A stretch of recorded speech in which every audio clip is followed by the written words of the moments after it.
අපි මේ වීඩියෝ එකේදී කතා කරන්න බලාපොරොත්තු වෙනවා කොහොමද one sample ttest එක SPSS software එක පදනම් කරගෙන කරන්නේ. එතෙන්දී අපි අනුගමනය කළ යුතු සෑම පියවරක්ම මම step by step පැහැදිලි කරනවා. මුලින්ම අපි මේ දත්ත ගැන දැනගන්න ඕනේ. මේ දීලා තියෙන්නේ ග්‍රෑම් 50 ලෙස සටහන් කරන ලද චොකලට් බාර්ස් 20ක බර මිනුම් කරලා තියෙනවා. ඒ බර සටහන් කරලා තියෙන data set එකක් තමයි දීලා. දැන් අපිට පරීක්ෂා කරන්න ඕනේ ග්‍රෑම් 50ක් තමයි මේකේ සඳහන් කරලා තියෙන්නේ. ඇත්තටම මේ චොකලට් බාර්ස් වල බර ග්‍රෑම් 50ට වඩා අඩුයි 50ද නැත්නම් 50ට වඩා වැඩිද කියන දේ තමයි පරීක්ෂා. නම් අපේ පිරිවිතරය තමයි ග්‍රෑම් 50ක් විය යුතුයි කියන දේ. එහෙනම් ඒ පිරිවිතරයට අනුගත වෙනවද කියන දේ අපි බලමු ttest එකක් run කරලා. ඉස්සෙල්ලා දැනගන්න ඕන ttest එකක් run කරන්නට කලින් මොනවද අපි පරීක්ෂා කරන්න ඕන උපකරණ. one sample ttest එකක් අපි run කරනකොට අනිවාර්යයෙන්ම මේ දත්ත ප්‍රමත ව්‍යාප්ත වෙන්න. ප්‍රමත ව්‍යාප්ත වෙනවා නම් තමයි අපිට ttest එක බෙදා ගන්න. නැත්නම් අපිට යන්න වෙනවා ඒකට නම් පැරාමීටර් ටෙස්ට් එකකට යන්න වෙනවා මීඩියන් ටෙස්ට්. එහෙනම් mean comparison එකේදී අපි ttest එක භාවිතා කරනවා. එතෙන්දී අනිවාර්යයෙන්ම මේ data series එක normal වෙන්න. ඒක අපිට පරීක්ෂා කරන්න පුළුවන් මේ descriptives වල තිබුණා අපි කලින් වීඩියෝ එක කතා කරා explore කියන feature එක. අපි බලමු ඉස්සෙල්ලම මේ data series එක normal වෙනවද කියලා. එහෙමනම් normal වෙනවා නම් අපි ttest එකට යමු. නම් ඔයාලට පුළුවන් ඉස්සෙල්ලම analysis ගිහිල්ලා මේ descriptives වල දෙනවා explore කියලා feature එක. මේ explore කියන එක click කරාට පස්සේ අපිට variable එක දෙන්න පුළුවන් dependent list එකට දුන්නා. statistic tick කරා අපිට අවශ්‍යයි නම් outliers තියෙද කියන දේ බලන්න පුළුවන්. percentiles තියෙද කියන දේ බලන්න පුළුවන්. අපිට මේ outliers තරක් දැන් මම එහා ටික් කරනවා. මෙතන plots කියන එකේ තියෙනවා histogram එක අපිට ගන්න පුළුවන්. මෙන්න අපිට වැදගත් වෙන දේ normality test with normality plot with test කියලා. ඒක ක්ලික් කරන්න. ඒකෙදී අපිට එනවා කොල්මොගරෝ ටෙස්ට් එක සහ අපි ශපීරෝ ටෙස්ට් එක ගන්නවා. මෙයා normality එක ඇසස් කරනවා. options වල මුකුත් වෙනසක් කරන්න අවශ්‍ය නැහැ. අපි okay දෙනවා. ඊට පස්සේ මෙන්න මේ output predict එකට එනවා මෙන්න මේ වගේ case summary එක එනවා. missing values තියෙද කියන දේ බලන්න පුළුවන්. number of item 20යිලු. එහෙනම් mean එක 50.8යි. 50ට වඩා එච්චර ලොකුද වෙලි. ඊට පස්සේ මෙන්න අපිට දෙනවා confidence interval එක. 95 confidence interval. දැන් කෙනෙක්ට මේ confidence interval එක කියවනකොටම confidence interval එක තුලින් අපිට කියන්න පුළුවන් එහෙනම් මේ chocolate bar එකේ බර ග්‍රෑම් 50ද 50 කියන assumption එක අපි satisfy වෙනවද? අපි null hypothesis එක පිළිටුවොත් h naught මෙතෙන්දී average weight එක නැත්නම් mu මම equal 50 කිය null එක පිළිටනවා h1 alternative එක mu1 equal අපිට බලන්න පුළුවන් confidence interval එකනොත් මේ two tail test එකේ result එක කියන්න පුළුවන්. මෙතන අපිට ඉංගියක් ගන්න පුළුවන්. two tail test එකේ result එක මේක මම කියනවා නම් confidence interval එකේ lower bound එක upper bound එක අතර මේ hypothesized value එක තියෙනවා නම් අපිට කියන්න පුළුවන් null එක reject කරන්න බෑ කියලා. දැන් අපේ මේ confidence interval එක තුල hypothesized value එක නැහැ. එහෙනම් අපිට කියන්න වෙනවා මේක අනිවාර්යයෙන්ම ටෙස්ට් එක රිජෙක්ට් වෙයි කියලා. අපි බලමු ටෙස්ට් එක කරගෙන ගියාට පස්සේ ඒක ඇසස් කරන්න පුළුවන්. ඊට පස්සේ මේ trim mean එක බලන්න trim mean එකත් එතන එලෙම ලොකු වෙනසක් නැහැ. extreme cases නැහැ කියන දේ අපිට ටිකක් හඳුනා ගන්න පුළුවන්. extreme cases හඳුනා ගන්න අපහසුයි කියන දේ අපිට guess කරන්න පුළුවන්. මෙතන 50.83යි mean එක, trim mean එක 50.8. එහෙනම් බලමු පහට ගිහිල්ලා extreme cases තියෙනවා low පහ දෙපැත්තට බෙදලා දීලා තියෙනවා low අඩු 5යි වැඩිම 5යි. අපිට අවශ්‍ය වෙන්නේ මෙන්න මේ normality test එක. මෙන්න normality test එකේ කොල්ලමු ග්‍රෝස් මිනෝ test එකයි සපිරෝ test එකයි දෙකටම අනුව p value එක not significant. ඇයි p value එක not significant කියන්නේ?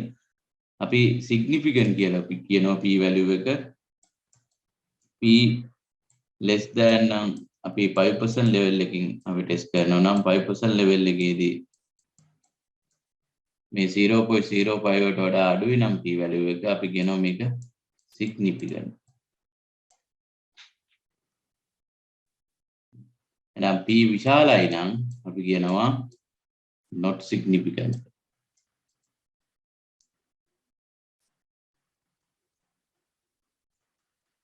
එහෙනම් මෙතන p value එක 0.05ට වඩා වැඩි. එහෙනම් not significant. test එක not significant. එහෙනම් මොකද්ද not significant වෙන්නේ? test එකේ hypothesis එක දැනගන්න. normality test එක සාමාන්‍යයෙන් අපේ null hypothesis එක වෙන්නේ මේ data series එක ප්‍රමතව ව්‍යාප්ත වෙනවා කියලා. එහෙනම් ප්‍රමතව ව්‍යාප්ත වෙනවා කියන දේ තමයි අපේ null එක වෙන්නේ. එහෙනම් ප්‍රමතව ව්‍යාප්ත වෙනවා කියන දේ රිජෙක්ට් වෙන්නේ නැහැ. එහෙනම් රිජෙක්ට් වෙන්නේ නැහැ කියන්නේ අපිට තහවුරු කරන්න පුළුවන් මේ data series එක normal. ඒක ඕනනම් මේ histogram වලිනුත් තවදුරටත් අවබෝධ කරගන්න පුළුවන් මේක skewed වෙලා නැහැ. අපිට තව normal probability plot එකේ පේනවා මේ දත්ත රේඛා වාසයෙන් පිහිටලා තියෙනවා. මේ පහළට වඩා skewed වෙලා තියෙන plot items scatters මේ පහළට ගිහින් දැන් වෙලා තියෙන අනිවාර්යෙන් ඒක normality එකකින් ඈත් වෙන්න පුළුවන්. හැබැයි මේකේ එහෙම තත්ත්වයක් අපිට හඳුනා ගන්න නැහැ. unusual observations theory කියන දේ බලන්න පුළුවන්. box plot එකෙන් unusual observations අපිට හඳුනා ගන්න නැහැ. එහෙනම් පැහැදිලි මේකේ අර උපකල්පනයේ satisfy වෙනවා normality assumption. එහෙනම් ඊළඟට යනවා අපි දැන් කොහොමද t-test එක run කරන්නේ? එහෙනම් analyze වල compare means යටතේ තමයි තියෙන්නේ. compare means යටතේ මෙන්න one sample t-test කියලා එකක් තියෙනවා. one sample t-test එක click කරනවා. එතෙන්දි මෙන්න මේ වගේ window එකක් එනවා. අපිට ඒකට variable එක දෙන්න තියෙනවා. test variable එක test value එක දෙනවා. ඒ කියන්නේ hypothesized value එක කීයද කියලා. hypothesized value එක අපි 50යි. මෙතන options ගිහිල්ලා අපිට වෙනස් කරන්න පුළුවන් confidence interval එක, confidence interval percentage එක 95, 90, 99 ඒ විදිහට වෙනස් කරන්න පුළුවන්. දැන් මේක මම වෙනසක් කරන්නේ 95 confidence में තියාගෙන ඉන්නවා. ඕකේ කරමු. මෙන්න ටෙස්ට් එකේ රිසල්ට්. ඉස්සෙල්ලම දෙනවා අපිට t-test එකේ රිසල්ට් එක යටතේ summary statistic. summary statistic එකේ sample mean එකයි, sample standard deviation එකයි, ඊට පස්සේ standard error එක. standard error එක කියන්නේ සාමාන්‍යයෙන් S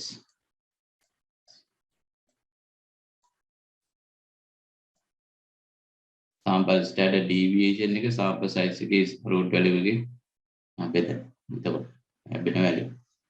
අපි බලමු standard error එක ඉතා කුඩා අගයක් පෙන්නන්නේ මෙතන. standard deviation එකත් අඩුයි. එතකොට මේ ස්ටෑන්ඩඩ් එරර් එක අඩු වෙනවා කියන්නේ මීන් එකේ යම් සුළු වෙනස් වීමෙන් පවා ටෙස්ට් එක ෆේල් වෙන්න පුළුවන්. කියන්නේ ටෙස්ට් එක රිජෙක්ට් වෙන්න පුළුවන්. එරර් එක අඩු වෙන. මොකද අපේ t කැල්කියුලේට් කරන්නේ sample mean එක අඩු ගන්න ඔයාගේ test value එක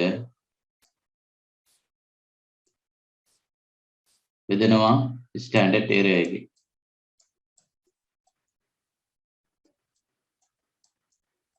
ඔබයි අපේ calculation එකේ t. එහෙනම් standard error එක අඩු වෙන්න මොකද්ද වෙන්නේ?